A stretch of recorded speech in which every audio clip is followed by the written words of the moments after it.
A todos, Ámbar. A todos, sí.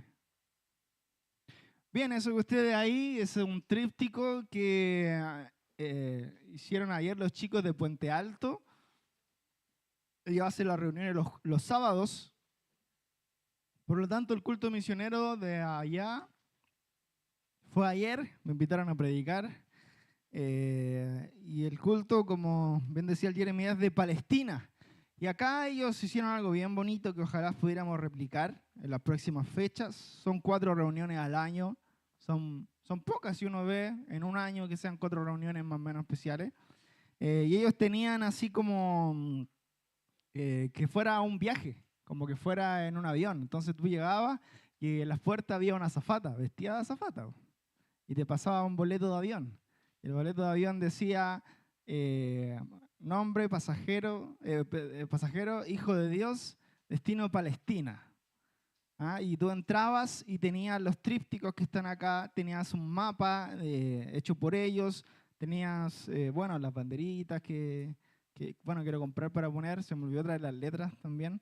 Y tenían ahí las banderas de Palestina, incluso los trípticos, bueno, ya los mencioné.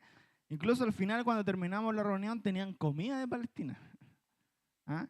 Es un trabajo lindo porque es un trabajo de todos, tanto de los músicos que prepararon canciones para ese día, de los jóvenes, de los más chiquitos que prepararon por ahí decoraciones, las damas que prepararon los alimentos, que fue una demostración, no es que nos sentamos a comer, sino que uno le pasaban ciertas humos de garbanzo, frutos secos, arroz con pasa y unas cosas más.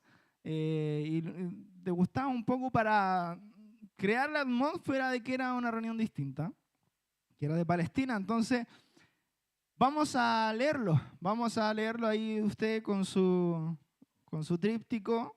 Fíjese ahí en la primera página, Culto Misionero, Iglesia Casa de Oración Aposento Alto. Y tenemos la bandera de Palestina, que está ahí, nos acompaña ahí en la tele. Y la bandera de Palestina combina estos colores negro, blanco, verde y rojo, que son símbolos de unidad y de lucha.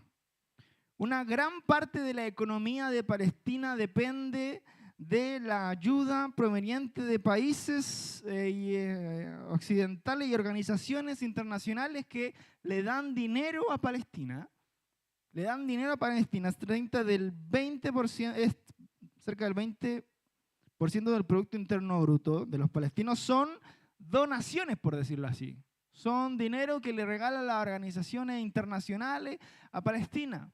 El problema con este país está en que los líderes, ¿cierto? Ya sea de la Franja de Gaza y Jordania, porque ahí usted ve un mapa, sigamos más abajito, que dice una gran parte de la economía palestina depende de la ayuda extranjera. Más abajo dice la agricultura sigue siendo importante con cultivos como el olivo, que es fundamental para la producción del aceite de oliva, y otros productos como frutas y verduras.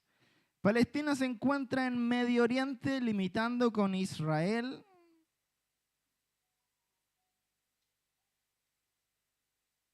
Estaba escuchando todo lo que hablaba. Tengo esa aplicación que me escucha y escribe. Entonces todo lo que hablé lo escribió acá. Bueno, Palestina se encuentra en Medio Oriente, limitando a Israel, Jordania y Egipto. El idioma oficial es el árabe y la religión predominante es el Islam, mayoritariamente sunita. Están los sunitas y los chiitas, que son dos de las ramas importantes del Islam, que una pelea con la otra, porque las dos quieren ser los sucesores legítimos de Mahoma.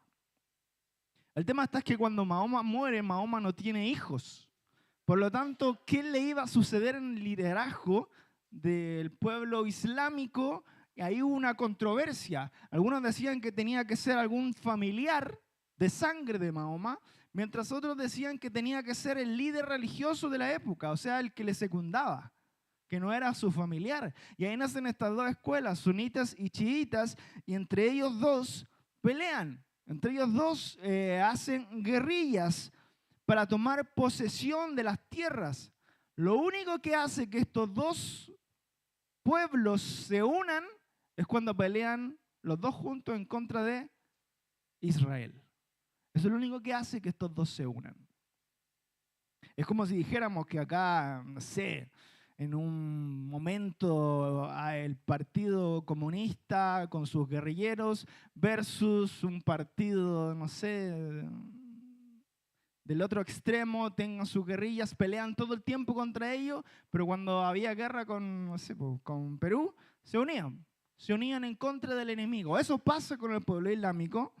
Y ahí, en el mapa que usted puede ver ahí, donde se ve como un triangulito, ¿cierto?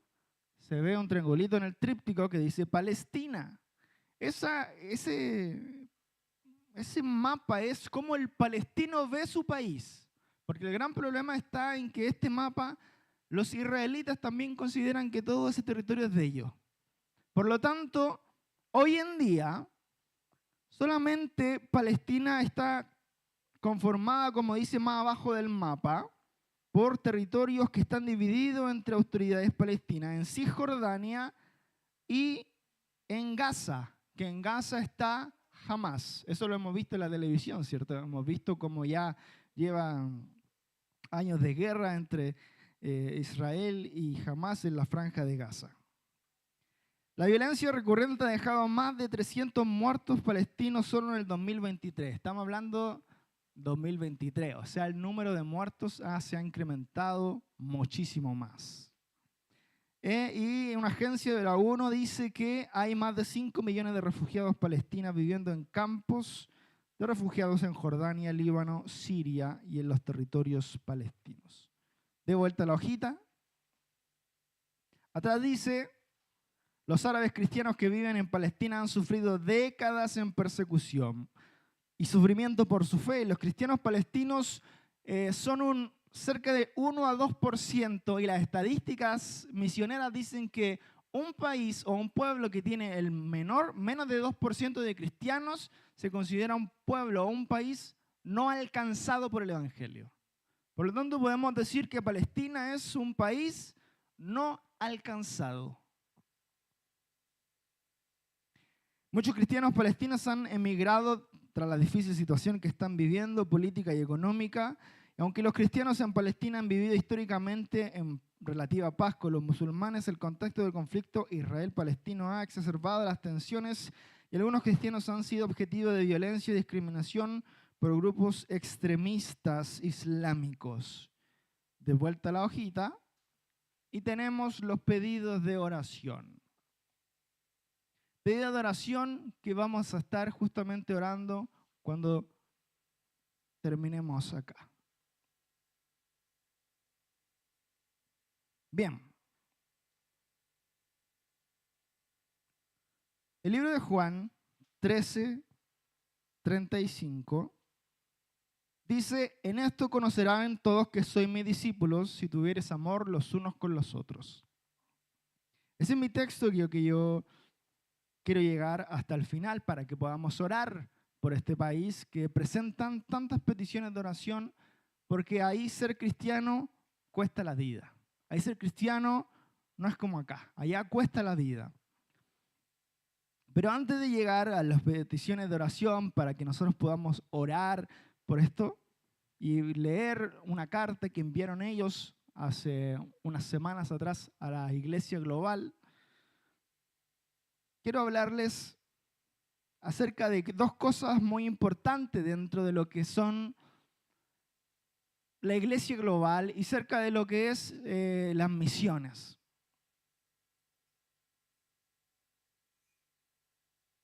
En la pandemia, con los chicos empezamos a jugar un juego en la Play que se llama Warzone. ¿Ya? Warzone. ¿Cómo se llama? Warzone, ya. Se llama Warzone. Es un juego que empezamos a jugar porque en la pandemia no nos veíamos, no podíamos salir. Y además era nuestra forma de poder comunicarnos con nuestro amigo que está en México. Tenemos dos amigos en México, el Manuel y el Jeremy Jaña, el otro. y hablamos con ellos mediante el juego, entonces era nuestra forma de poder conocer, o sea, poder conversar con él. Y Warzone significa, es un juego de guerra, gracias. Es un juego de guerra que literalmente significa zona de guerra, ¿ya? Para que estemos bien con el inglés. ¿Cómo estamos con el inglés? ¿Qué es Warzone? Zona de guerra. Zona de guerra. Ahora, hay algo particular dentro del juego, que es que cada cierto tiempo hay un cambio de temporada. Y en el cambio de temporada, las armas que son las mejores van cambiando. Por lo tanto, nosotros, ¿qué hacemos cuando hay un cambio de temporada? Uno de nosotros se dedica a ver, o todo, o alguno, se dedica a ver qué armas ahora son las mejores, para no seguir usando las que estábamos usando antes, porque esas que usábamos antes, ahora con la nueva temporada, son armas que son malas. O sea, si yo me enfrento al Jeremy con mi arma mala versus él que tiene su arma actualizada, aunque yo tenga mejor puntería que el Jeremy, él me va a matar porque su arma hace más daño. ¿Se entiende? Entonces nosotros vemos videos en YouTube a estos streamers que juegan y ellos nos van diciendo qué armas tenemos que usar. Entonces estamos todos atentos. Entonces uno pregunta qué arma se está utilizando, cuál es el meta. Esa es como la palabra. ¿Cuál es el meta? El arma que se utiliza para matar más. Y uno dice ahí y manda la foto del arma. Y uno tiene que configurar esa arma a como alguien dijo que era. Porque si no, estamos jugando con un arma que nos hace daño, que significa que en un enfrentamiento nos van a derribar mucho más rápido. Bueno, eso es en el juego. Warzone, como es una zona de guerra, yo lo quiero traer al área espiritual. Porque hay un Warzone de una vida espiritual que es una guerra, que es una zona de guerra. Y esta zona de guerra tiene que ver con el ámbito espiritual. Y hay un gran problema dentro de nosotros como iglesia, que es no identificar que estamos en una zona de guerra. Es tremendamente peligroso para el creyente pensar que no hay ninguna guerra espiritual, que no hay nada que yo tenga que batallar y que estoy absolutamente bien. Aquel que piensa que está absolutamente bien ha dejado su arma a un lado y se ha dedicado solamente a una vida sin el propósito de Dios, que el propósito de Dios es que las tinieblas retrocedan. Amén. La iglesia fue forjada para que las tinieblas retrocedan. Cuando yo les digo que en el juego hay que buscar en una nueva temporada nuevas armas para ir cambiando, para hacerle daño al enemigo, hay una buena noticia para nosotros y es que las armas espirituales no cambian. Las armas espirituales, yo no tengo que ponerme a ver cuáles son las nuevas armas espirituales para lo que estoy pasando. Porque hay diferentes tipos de temporadas en nuestra vida. Por ejemplo, yo en mi temporada actual soy una persona que está trabajando y que me voy a casar. Es una temporada nueva, nuevísima para mí. Se vienen nuevos desafíos, se vienen nuevas cosas que tengo que trabajar, que tengo que aprender, la convivencia que tiene que ser. ¿Es una nueva temporada o no? Y yo pudiera ver ahora, por ejemplo, cuáles son las nuevas armas para esta temporada del matrimonio. Porque resulta que el matrimonio no es lo mismo que el pololeo y no es lo mismo que tu juventud y tu adolescencia. ¿Los que están casados saben o no? ¿Dicen amén o no? ¿Ah? ¿Les parece que el matrimonio conlleva una nueva temporada? Donde sí hay cosas que aprender, pero las armas espirituales que Dios nos dejó son las mismas para toda temporada. O sea, no sé qué temporada estás pasando, si una temporada a lo mejor mala de salud, una temporada a lo mejor de nuevos desafíos, una temporada tranquila, una temporada con problemas familiares, una temporada, no sé cuál es tu temporada, Pero las armas son las mismas y te las quiero mencionar hoy. La primera arma es la adoración. La adoración. Las misiones no son el objetivo de la iglesia. Las misiones no son el objetivo último de la iglesia. El objetivo último de la iglesia es la adoración. Ojo con esto, por favor, quiero que lo aprenda. Quiero que cuando nos pregunten, vengan visitas y nos pregunten esto, todos lo sepamos. Las misiones no son el objetivo último de la iglesia. El objetivo último de la iglesia es la adoración. Las misiones existen, el evangelismo existe, la predicación en la calle existe porque estamos buscando que otras personas adoren a Dios. El objetivo último de la iglesia siempre es adorar. Cuando nos vayamos al nuevo cielo, la nueva tierra, ¿sabe qué vamos a estar haciendo? Adorando, adorando. Por eso es tan importante adorar acá. Porque si llegamos aquí al culto y no somos capaces de adorar acá, no somos aptos para adorar allá. Aquí nos enseña el Señor a adorar, no importando la temporada que estemos. Así que las misiones existen para que, por ejemplo, en Mozambique, en Palestina, en cualquier parte del mundo donde hay otras lenguas, tribu, nación, esas personas lleguen a adorar a Dios. Cuando nos vayamos vuelvo a decir, a un nuevo cielo, una nueva tierra, las misiones se van a acabar. El evangelismo se va a acabar, la predicación en la calle se va a acabar, pero la adoración de su iglesia nunca va a cesar. Así que podemos decir que las misiones son una necesidad temporal. Las vamos a hacer hasta que Cristo venga por su iglesia. Pero la adoración permanece para siempre.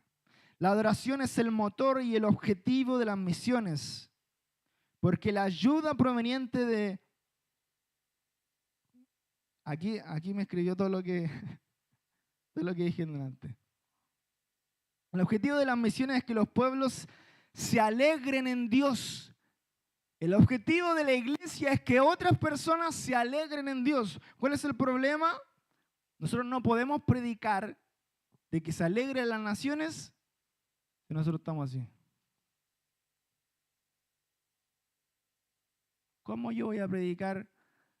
Alégrense las naciones, todos los pueblos le alaben y regocíjense en Él. Yo estoy así. Sí, amén. Sí. No, pues. Es como una canción paradójica que nosotros molestamos con mi mamá antigua que dice: ánimo, hermano, miremos la cruz. Yo como que la escucho y como que no me da mucho ánimo. A veces somos así. ¿Cómo vamos a predicar de que se regocije toda la tierra, alégrense las muchas islas, como dice el Salmo 97:1? Te den gracias los pueblos, oh Dios, todos los pueblos te alaben. Salmo 67:3 y 4. Si nosotros no tenemos el gozo en nuestro corazón, no podemos predicar algo que no vivimos, no podemos predicar algo que no tenemos. Por eso la adoración es importante aquí.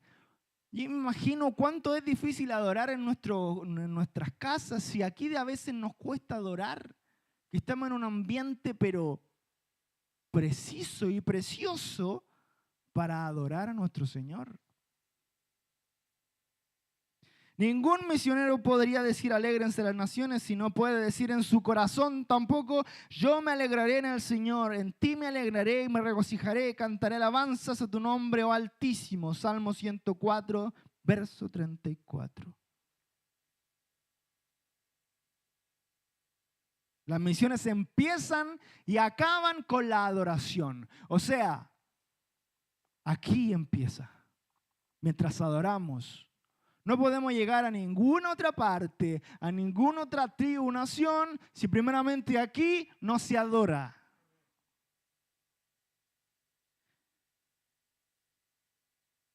Albert Einstein tenía una crítica a las iglesias.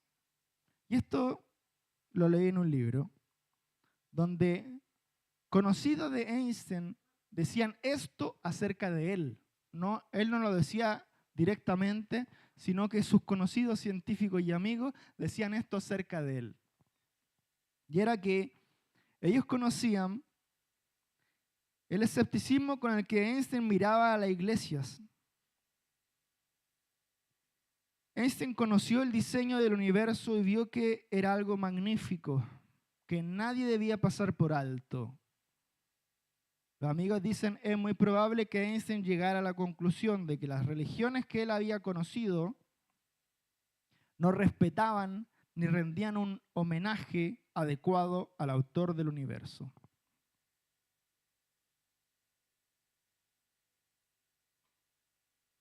La crítica de Einstein era que en los cultos de iglesia no se reflejaba quién era Dios. Si bien él no habla en ninguna parte de una revelación como del Espíritu Santo hacia él pudo conocerle a través de la ciencia y vio lo grande que era Dios. Y cuando las iglesias le invitaban a sus cultos, a sus reuniones, él tenía una crítica. Él decía, cuando voy a ver a este Dios grande que he descubierto a través de la ciencia, creador del cosmos, creador de todo, pero voy a la iglesia y no veo que ahí se haga un homenaje, se adore a Dios como debería adorarse el creador del universo. Entonces él decía, ¿para qué voy a ir? ¿Para qué voy a ir a un lugar donde no se rinde homenaje al creador que yo he podido ver? El problema era ese. El problema es que muchas veces, y la crítica es que muchas veces nos cuesta rendirle adoración a nuestro Señor. Muchas veces una persona viene de afuera y dice, bueno, pero mira cómo está la iglesia. Aquí no ha escuchado esa frase como, aquí no hay fuego. Y yo sé que hay diferentes tipos de iglesias. Algunas son más expresivas, otras no. Y no se trata de eso. Se trata de que realmente en tu congregación, en nuestra iglesia y nosotros mismos tenemos que rendir adoración a nuestro Señor.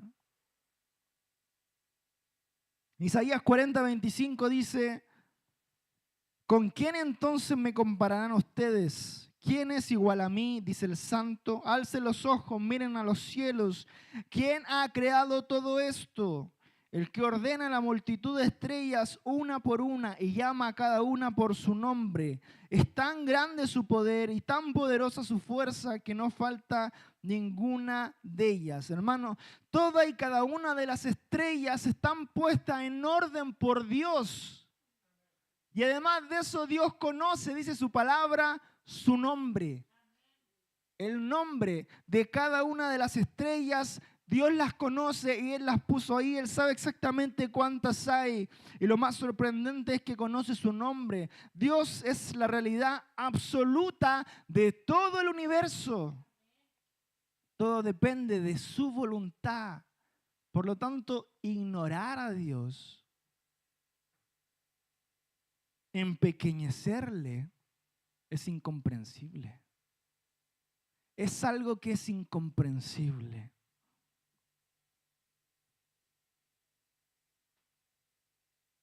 Porque la meta de la obra misionera es que toda lengua y nación le adoren y se rindan ante Él.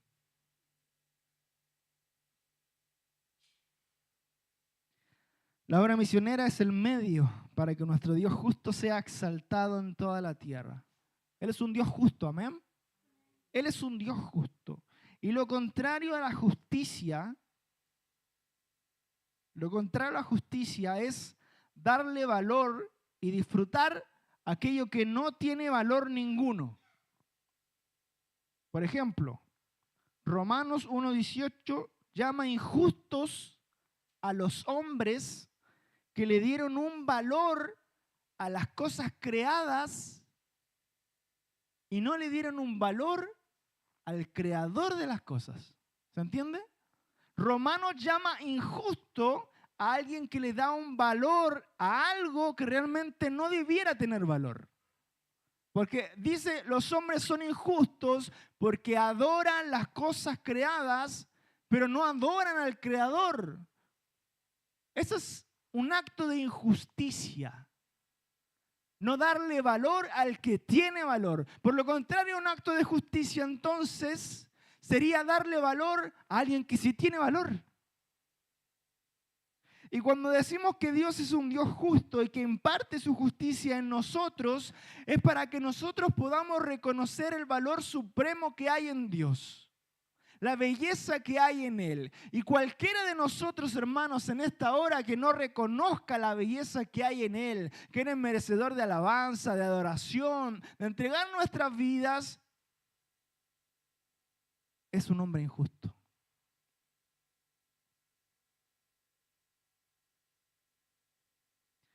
Ahora, ¿cuánto vale Cristo para nosotros? ¿Cuánto vale Él para mí? Depende proporcionalmente de cuánto le conocemos. Porque nadie es capaz de hacer algo radical por alguien que no conoce. Supongamos, estamos en la zona de guerra. Estamos en el Warzone. En el juego, por ejemplo, cuando aparece un francotirador, uno ve todo, solamente esto. Tú estás ahí y de repente veis esto y es un francotirador. Entonces uno de nosotros, el primero que lo ve, dice, ¡Franco! Nosotros somos bien piolitas para hablar. La Meli dice, siempre que me escucha desde arriba, bueno, mi tía Moni cuando tenía al Jeremy al lado también lo escuchaba gritar. Y uno de nuestros guidos, ¡Franco! Para avisarle a todos los demás que hay un enemigo apuntándonos, por lo tanto nosotros no debíamos quedarnos en el mismo lugar. Porque si nosotros nos poníamos a mirar, ¿a dónde está el Franco? ¡Pup! Llega el balazo, al tiro. Entonces uno avisaba a Franco para que la persona, para que los restos de jugadores se movieran, se agacharan o salieran de donde están en el juego. Ahora, si eso fuera en la vida real, y hay un Franco apuntando a un enemigo, hay un Franco apuntando a un soldado, que es un soldado que no conoces, que es una persona que no conoces, nosotros seríamos capaces de meternos entre el francotirador y la persona que está al lado si no la conocemos. ¿Qué dice usted? ¿Se las da de superhéroe o no? ¿Se mete entre el franco y la persona que no conoce? No. Ahora, si esa misma luz, y pongámosle que es un punto rojo del francotirador, está apuntando Jeremy a la Nati, le veía el puro punto rojo aquí a la Nati y veía el haz de luz allá. ¿Eres capaz de correr el riesgo para que a ella no le llegue ese francazo? Obvio. Ayer hice esta pregunta, les cuento. Le hice al Javier con la cara y la Javier como que se puso nervioso.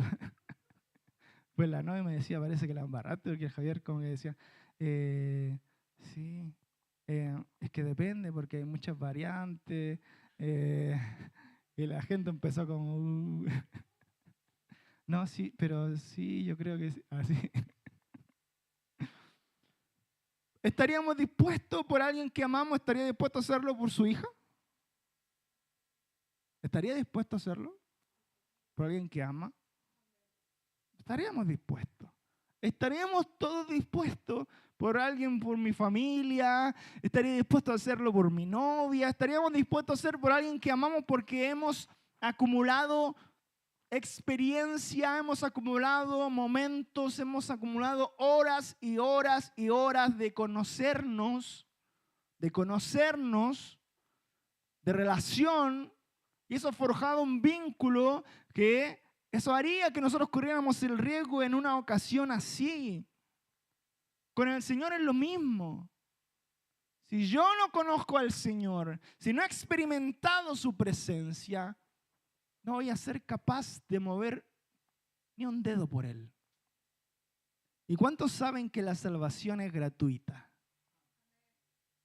¿Cuántos saben que no tuvieron que hacer nada porque Cristo lo hizo todo en la cruz? Gratuita. Ser hijo, hermano, es gratis. Pero ser discípulo te va a costar todo. Todo. Así que puedes ser hijo y no necesariamente ser un discípulo, porque te salió gratis. Pero si no estamos dejando nuestra comodidad para irse en pos del Maestro, estamos solo siendo hijos, recibiendo esa gratuidad, ese favor de su gracia, sin estar dispuesto a dejarlo todo. Porque cuando Jesús llamó a sus discípulos y le dijo a Mateo, ven y sígueme, dice la palabra que ¿qué hizo? Déjame ver, Señor, espérate que estoy con los negocios. Le siguió, dijo, dejando todo. Le siguió, tenía una buena posición, tenía un buen trabajo, ganaba más que el resto, ganaba más que los pescadores que siguieron a Jesús, pero él no pensó en esto, no dijo nada a Cristo, sino que le siguió, porque seguir a Cristo te va a costar todo.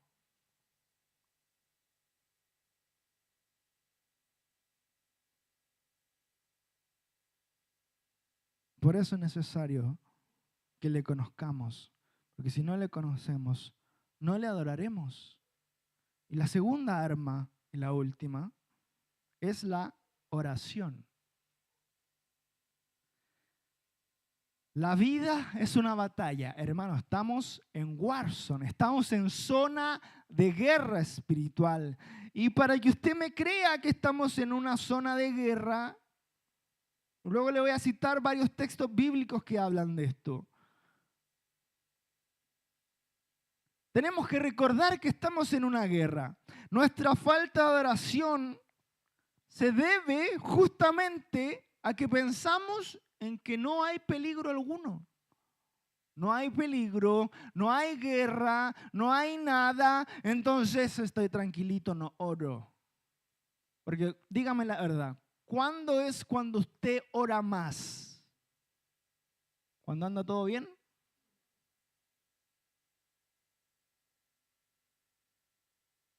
Cuando anda todo mal, es donde más oramos.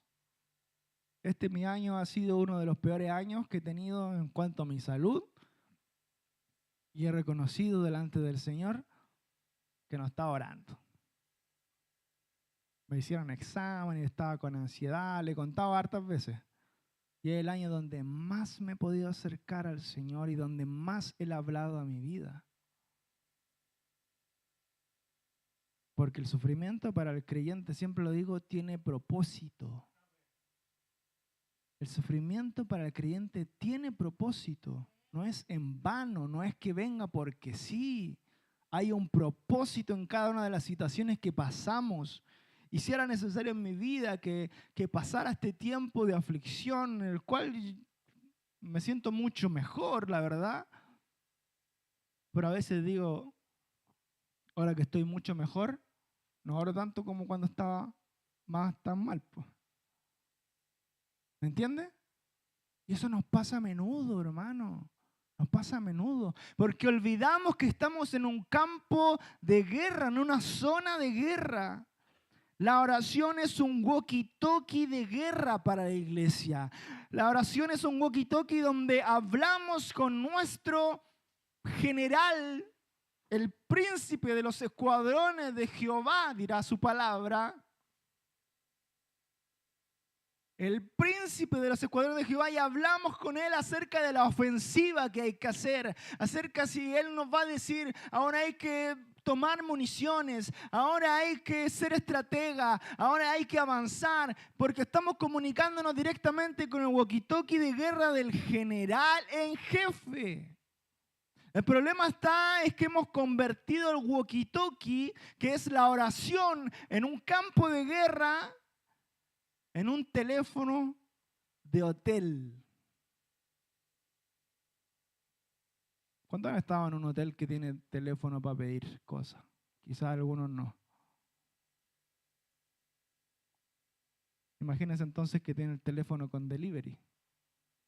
Estamos ahí en nuestro sofá, porque hoy día ni siquiera tenemos que levantarnos para ir a comprar una pizza. Usted puede pedirla por el teléfono. Y a veces ese walkie-talkie de guerra se ha transformado en nuestro teléfono delivery. Hola, señor. Sí, necesito que me suban el sueldo. Ya. Hola, señor.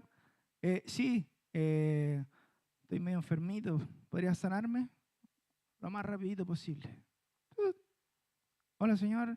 Estoy pasando esto. ¿Me ayudas con esta cosita? El walkie-talkie de guerra lo hemos transformado en un teléfono donde solo cumple nuestras necesidades. En un hotel, yo voy y le pido al del hotel, me trae el desayuno, me trae una toalla, me trae una bebida y llega a la puerta. Ahí está. Cuando fui a Antofagasta fue la primera vez que estuve en un hotel así, cuando me invitaron a predicar. Y a mí me llamaba la atención por uno medio guaso, como se dice. Y me decían, no, cualquier cosa me llama. Sí, ¿y me puede traer algo? Sí, por supuesto. Y me llegaban a la puerta y me entregaban las cosas. No tenía ni que moverme. Así somos con el Señor. Hemos transformado el walkie-talkie de guerra en un teléfono de servicios, donde Él me atiende a mí, donde Él cubre mis necesidades, donde Él hace lo que yo quiero, pero yo no soy capaz de meterme en la guerra espiritual, donde puedo hablar con el comandante en jefe para que las tinieblas retrocedan. Lo he dicho un par de veces, antes se veían muchas liberaciones en las iglesias. Uno iba a la iglesia y venía un endemoniado. La persona no podía dormir, pensaba, tenía sueños, pesadillas. Se oraba por la persona y se liberaba. El Señor lo hacía. Se veía mucho. Los pastores lo pueden decir. Hoy día, quizás una que otra vez. Porque el enemigo ha renovado su modo operandi. Es un estratega. No le interesa que hayan endemoniado. Le interesa mantenerte ocupado. Si yo estoy ocupado en mi forma de vivir, tomando el teléfono de la oración solamente para mi conveniencia, ¿por qué le vamos a...? Mantengámoslo ocupado. Que esté cansado con su trabajo, que esté cansado con sus quehaceres, que esté haciendo otras cosas, que no tenga tiempo para orar, que no tenga interés en esto, que tenga más interés en otras cosas, que no venga a la iglesia ocupado, cansado, así nos tiene, estresado. Sin necesidad de mandarnos ningún ataque demoníaco, estamos cayendo en la trampa.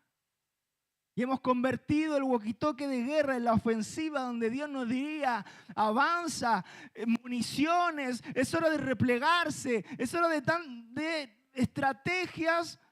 Ya no lo ocupamos de esta manera. Entonces hemos cambiado la oración. Porque seguimos pensando en que realmente no estamos en Warzone. Nah, si no estamos en zona de guerra, ¿cuál es la guerra? Pablo dice en 2 de Timoteo 4:7, he peleado la buena batalla, he terminado la carrera, he guardado la fe. Pablo ocupa muchas veces la analogía de la guerra. Pablo ocupa muchas veces la analogía de la batalla. Pablo sabía que que la vida es una batalla. Y la palabra griega que él ocupa para batalla es agonizestai. Dile a tu hermano que está ahí al lado tuyo. Agonizestai. ¿Qué significa? ¿Y para qué le dice algo que no sabe?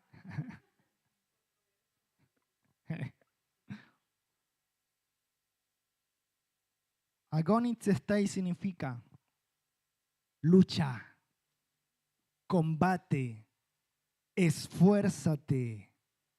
Ahora que ya sabe lo que es, dígale más fuerte. Agonizestai. Vamos a ver ejemplos donde Jesús ocupó esta palabra y Pablo. Jesús dijo en Lucas 13:24, esforzaos por entrar por la puerta estrecha, porque yo digo que muchos tratarán de entrar y no podrán.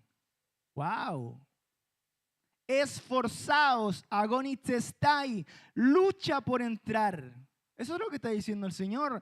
Lucha por entrar por la puerta estrecha, porque hay muchos que tratarán y no podrán. Hebreos 4:11 dice, por lo tanto, agonizestai, esforcémonos, peleemos, batallemos por entrar en el reposo, para que ninguno siga el mismo ejemplo de desobediencia. 1 Corintios 9:25 dice, todo atleta agonizestai, pelea, se esfuerza y se abstiene de todo, y lo hace para recibir una corona corruptible, pero nosotros una incorruptible. Colosenses 1:29 dice, con este fin también trabajo, agonizestai, esforzándome, batallando según el poder que opera en mí. Y podríamos seguir con esa palabra muchas veces porque es nombrada en el Nuevo Testamento muchas veces. O sea, tanto Jesús como Pablo, que son los mayores escritores, Pablo es el mayor escritor del Nuevo Testamento, de más cantidad de libros, y Cristo, saben que la vida era una batalla, saben que había que esforzarse, saben que había que pelear, saben que no era fácil, saben que estábamos en una zona de guerra. Y pensar que no estamos en guerra es nuestra mayor debilidad. El tener a un soldado capacitado, porque Dios nos capacitó, pero sin saber que está en un campo de guerra, es como no tenerlo. El objetivo de Satanás es que nadie se salve y llegue al conocimiento de la verdad. Y una de las estrategias que él tiene para el ser humano es que el ser humano se entretenga en guerras terrenales y no en las guerras espirituales. Porque él sabe, como dice su palabra, que tenemos guerra contra huestes ¿qué? Espirituales. Nuestras peleas, nuestras batallas, nuestras guerras no es contra carne ni sangre, sino contra huestes espirituales. Bueno, ¿qué hace Satanás, el diablo? Nos tiene entretenidos en guerras contra carne y sangre. Nos tiene ocupados en guerras contra carne y sangre. ¿Y cuáles son las guerras contra carne y sangre? Las peleas con su esposo. Las peleas con su esposa.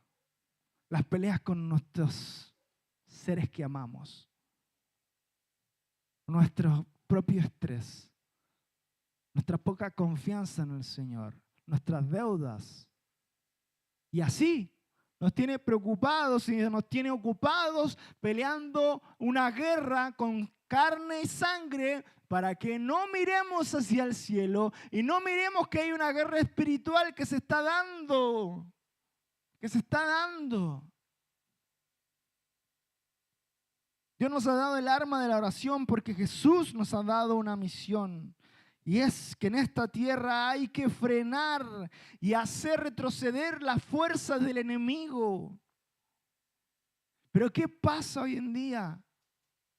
Antes, en Europa, por ejemplo, nacieron los grandes avivamientos, nació la Cruz Roja, nació bomberos, nació las universidades, estudiar, todo eso lo formó la iglesia. Hoy en día, ninguna de esas cosas tiene a la iglesia comprometida en eso. Hoy en día, las universidades no tienen a Dios, la Cruz Roja no tiene nada que ver con la iglesia. Las primeras enfermeras eran monjas que cuidaban a los desvalidos. Eran monjas. Porque la iglesia estaba siendo relevante. Hoy en día ha avanzado tanto el poder del enemigo porque no hemos sabido que seguimos en guerra.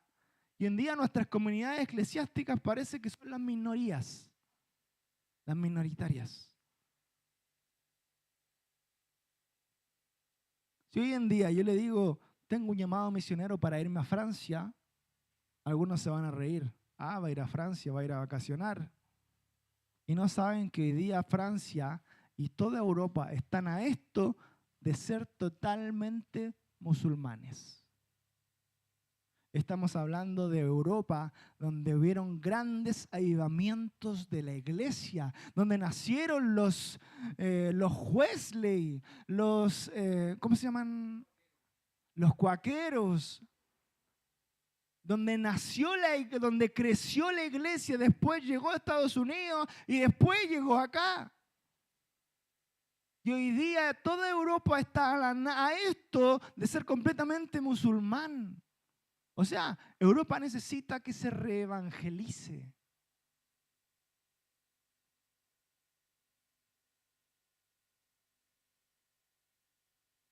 Jeremy, ¿me acompaña, porfa?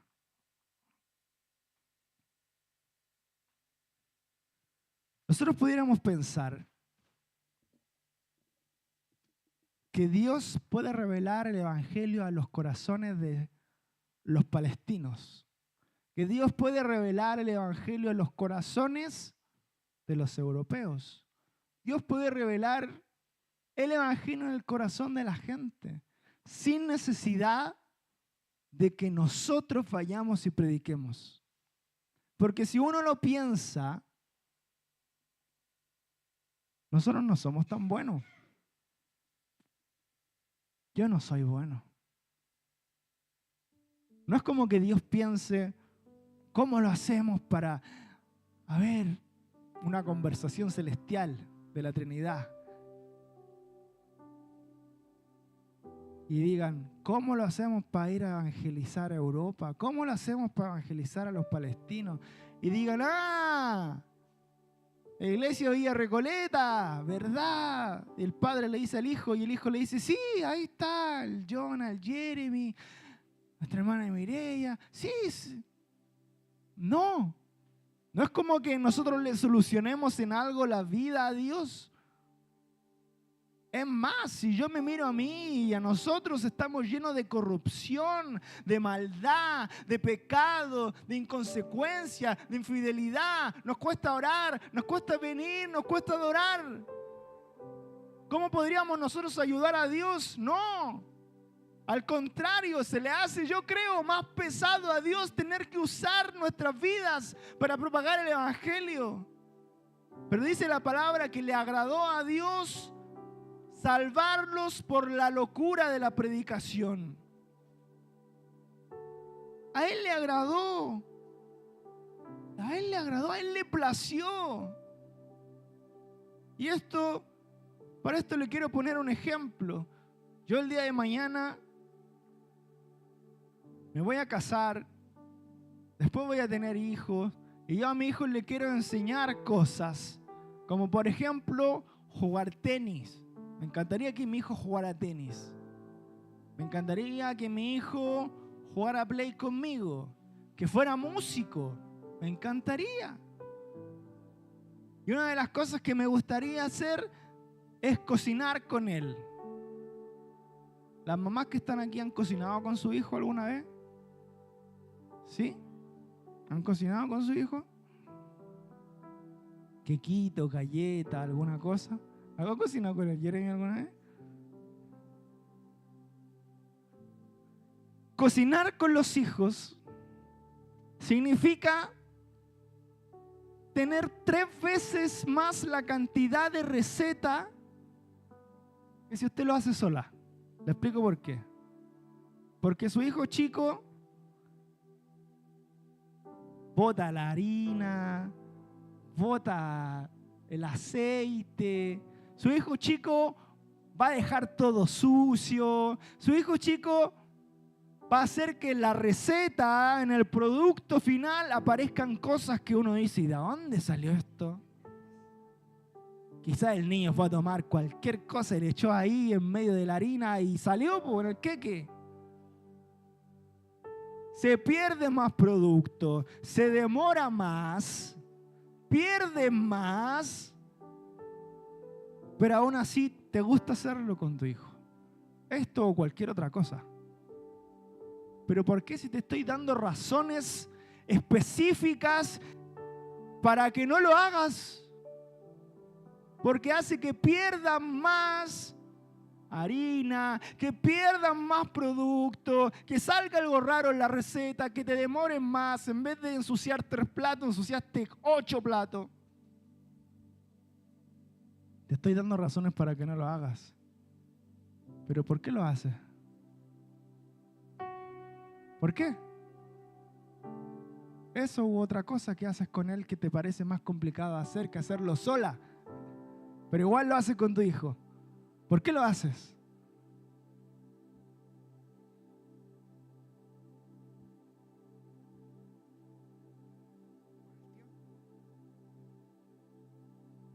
Por amor, por el tiempo, por el vínculo. Porque aunque sepas que te cuesta más, que te demora más, que se ensucia más, hay un vínculo de amor, de paternidad, de maternidad con tu hijo, de amor, que quiere estar con él a pesar de que queden todos los platos sucios, con tal de estar con él. Un vínculo de amor. A Dios le plació salvar a la humanidad con nosotros, esos hijos que ensucian, esos hijos que se demoran, esos hijos que a veces hacen cosas que no deberían hacer, porque hay un vínculo entre el Padre y nosotros, porque simplemente a Él le plació hacer. No hay algo en mí bueno para que Él dijera, voy a ir con Jonah, voy a ir con Villa Recoleta a hacer evangelismo, a hacer esto. No, si a Él le plació utilizar las manos de nosotros, porque hay un vínculo de amor entre el Padre y su iglesia. Y Él, nosotros siendo sucios, nos limpia. Y Él, nosotros demorándonos, dice, no importa que se demoren, pero avancemos, igual lo vamos a lograr, hay un propósito. Y de repente yo tomo algo en la receta y lo echo ahí, lo echo a perder. Señor, perdón, no debía hacer esto, me equivoqué. Vamos, va a salir igual el queque, va a salir igual el producto. No le solucionamos la vida a Dios, pero Él es Padre y nosotros hijos. Y tenemos que tomar la responsabilidad no solo de ser hijos, sino de ser discípulos. Porque ya dijimos que ser hijos nos salió gratis, pero ser discípulos nos debe costar todo. Y costar todo significa también tener amor los unos por los otros. Juan 13, como dice 35, así se conocerán mis discípulos, con el amor que se tiene los unos con los otros. En una encuesta que se hicieron a musulmanes que se convirtieron al cristianismo, de por qué se habían convertido al cristianismo, la mayoría de los musulmanes, mujeres que se convirtieron y hombres, pero en su mayoría mujeres, porque en nuestra iglesia siempre hay más mujeres que hombres. En el cristianismo siempre hay más mujeres que hombres, es una realidad. Y cuando le preguntaban por qué se convirtieron de ser musulmanes al cristianismo, ellas respondían porque veía que entre ellos había amor. porque vi cómo se trataban entre ellos, porque vi cómo trataban a las mujeres, el lugar que le daban. Y eso me llamó la atención y yo quise conocer al Señor de ellos. Y llegaron al Evangelio por el amor que se tenían los unos con los otros. Y donde hay amor, hay intercesión. Donde hay amor, hay intercesión. Porque si una parte del cuerpo se duele, todo el cuerpo se duele. Y hoy en día hay hermanos ahí en Palestina que mandan una carta a la iglesia global. Y los líderes de Palestina, cristianos, están diciendo: seguimos aquí. Seguimos aquí. Pero tenemos miedo. Están diciendo los líderes. Porque hoy día los cristianos que están en Palestina están diciendo que si el sufrimiento vale la pena, si el sufrimiento genera esperanza para el mañana, son capaces de aguantar, estando en guerra y en persecución. Pero hoy en día todos ellos que querían tener, o sea, que tenían esa esperanza, que sabían, como nosotros podemos decir, que el sufrimiento tiene un propósito, hoy día la mayoría de los creyentes en Palestina han perdido la esperanza. Escribieron los líderes a las iglesias globales. Porque piensan y sienten que están solos. Que la iglesia de Cristo global ha dejado de mirarlos y de interceder por el sufrimiento de sus hermanos. Están tan ocupados en sus quehaceres que ya no nos miran y han perdido esperanza. Y no hay nada más triste, hermano, que perder la esperanza. Es peor que ellos no tengan esperanza a que no tengan agua, no tengan pan y no tengan cosas. Perder la esperanza es estar al borde del abismo.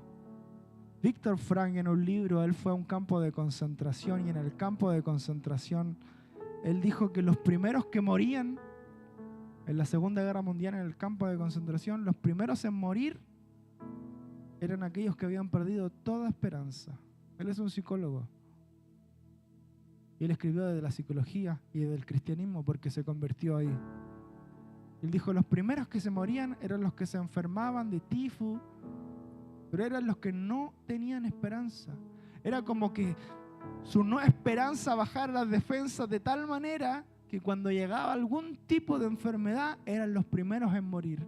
Mientras nosotros que estamos aquí sufriendo en el campo de concentración, sabemos que este dolor va a producir en nosotros el día de mañana algo que Dios está haciendo en nosotros. Y cuando Él logra salir del campo de concentración liberado, cuando escapó, Él miró a los cielos y adoró al Señor y dijo, gracias, Señor, porque aún en mi sufrimiento no me dejaste sin esperanza. Y hoy en día vamos a orar. Tome su papelito que está ahí, tome su tríptico que está ahí. ¿Se puede repartir, Ámbar, a la tía Mariela y al tío Toño?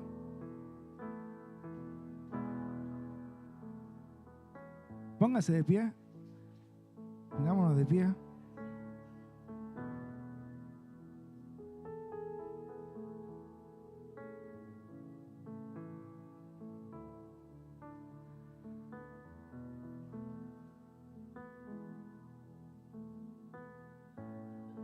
Y júntese con una persona más. Quiero que seamos de a dos, de a dos. Júntese con alguien más. Todos de a dos. Todos de a dos.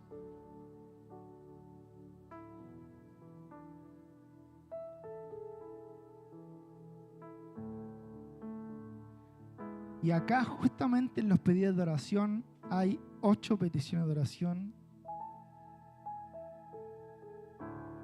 Y cada uno de los grupos va a orar por uno de estos.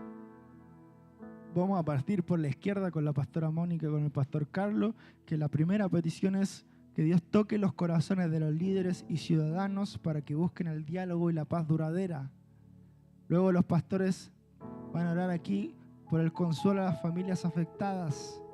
Melissa, fortalezca a los creyentes, Dios fortalezca a los creyentes palestinos y cristianos en Israel para que sean luz en medio del conflicto. El Toño con la Mariela atrás, protege y dé oportunidad a los niños y jóvenes para que crezcan sin odio y conozcan el mensaje del príncipe de paz.